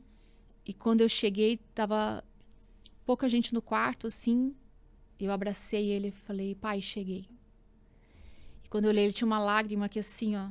Ele não falava mais, porque ele parecia que tinha ficado em coma. Ele não falava mais. E eu abracei ele e eu falei assim, ó, eu vou ficar aqui até as tuas últimas batidas do teu coração. Eu vou te abraçar e elas vão ser pra mim. E eu prometo que eu vou escrever o livro. Eu não sei como, mas eu vou escrever o livro. Pode descansar. Eu vou completar a missão. Eu abracei ele e eu fui escutando as batidas do coração dele. E as batidas foram indo, sumiram. E o pai partiu comigo. Eu sempre pedia, né, que não fosse com a mãe. Que eu dizia assim, que não seja com a mãe, porque eu tenho uma motivação para continuar. Tenho filhos pequenos e eu sei que o Senhor vai me tirar. Mas não seja com ela, não sei se ela vai suportar. E realmente foi comigo, né, porque Deus, ele escuta nossas orações. E eles iam tirar o pai de lá num saco preto. E aquilo estava me matando. E o meu cunhado chegou e falou assim, não, ele não vai sair daqui assim. Meu cunhado foi lá e tirou ele da cama. Meu cunhado é um homem muito alto. Um homem forte e alto, ele tem 1,90 m e pouco. Ele foi lá e catou meu pai da cama. Que era só assim. E ele foi que nem um bebê no colo do meu cunhado. E ele tirou meu pai daquela forma, no colo. Ele falou, ele foi muito honrado. Ele não vai sair assim. E ele cabia assim no colo dele. Ele ficou, parece muito pequenininho, sabe? Parece que ele encolheu assim. E nós tínhamos muito receio de ir pro velório. Porque a gente pensou assim, vai chegar lá e ele vai... A gente vai olhar e parece que não é ele, né? Aconteceu um milagre. Não sei te explicar o que o pessoal da funerária fez. Rejuvenesceu. No entanto, que quando a gente olhou, a gente começou a rir. Falou, meu Deus, é ele de novo. Ele com a roupa do diaconato. E eu pensei, meu Deus. E o Senhor cumpriu, né? Cumpriu uma grande obra na vida dele. O Senhor restaurou, o Senhor curou através da vida dele. Salvou. E o maior milagre de tudo isso é a salvação. Com certeza. Aline, eu tô assim que... Nossa, eu queria ter muito conhecido o seu Walter. Porque a gente, querendo ou não, a gente... pessoas de fé, né? Heróis da fé, né? Com certeza, por mais que tivesse vivido uma vida, né? E com certeza ele deve ter se arrependido muito e não ter tido as experiências que ele teve com Deus, né? Naquele tempo ali, do tempo do bar, do tempo, meu né? Deus! Né? Porque assim, só quem tem uma intimidade extrema, né, cara? Pra poder... Cara, pô... Eu gosto muito, quando eu leio ali Paulo, né? Que Paulo diz que foi, pô, terceiro céu, viu coisas indizíveis. Sei lá, às vezes a gente dá um arrepio, a gente se atira no chão e chora, né, cara? Verdade. Então, assim, são coisas que, por mais que tenha sido doloroso pra ti, né? Pra família, né? O falar, eu não conheci, eu já imaginei, porque assim, eu disse, Aline, não me conta a história, porque eu gosto de escutar na hora, porque daí automaticamente Deus me coloca lá. Sim. Sem eu estar. E eu já imaginei aqui na minha mente, né, o cara que ele era, um homem de Deus que ele foi. Mas uma coisa é fato, mano. O legado que ele deixou para a família de vocês e pro enfermeiro, pro médico, pro cara lá, lá da parte lá do câncer, as pessoas que de repente até hoje estão se motivando em lutar. Sim. Porque de repente escutaram uma palavra do teu pai. Meu Isso Deus. é algo, mano, fora do normal. E no velório, as pessoas vinham e falavam assim, eu sou obrigada a te contar. Quando eu tava com fome lá em casa, o teu pai me sustentou por muitos meses. Uau. Ele levava comida. Aí chegava outro. Olha, eu sou obrigada a te contar. Eu comecei a passar mal em casa porque aconteceu isso, porque eu passava muito calor. Teu pai comprou um ar-condicionado pra mim. Aí chegava outro, sou obrigada a te contar. Eu tive dificuldade, eu ia perder meu carro. Teu pai falou, pagou uma parcela do carro pra mim. Eu pensei, de onde que ele tirou tanto dinheiro? Não, e assim... Ele era um homem fora do normal. O orgulho que ele sentia de vocês na finaleira ali, automaticamente reproduziu E nele. o pai, ele era muito da caridade. O pai, ele tinha o dom da caridade. Às vezes a gente tinha que falar assim, pelo amor de Deus, pai, não se envolve. Tipo, tava na fila do mercado, por exemplo. Tava a mãe com a criança. Aí a criança pedia chocolate, pedia doce. Aí a mãe dizia, eu não tenho dinheiro. Sabe quando faz isso assim no mercado? Eu não tenho dinheiro. Aí ele se metia, ele falava, pode comprar que o tio paga. Não deixa a criança com vontade. Ele se metia. Ele dava as coisas assim, sabe? Eu falava, meu Deus, pai, às vezes a mãe não quer dar.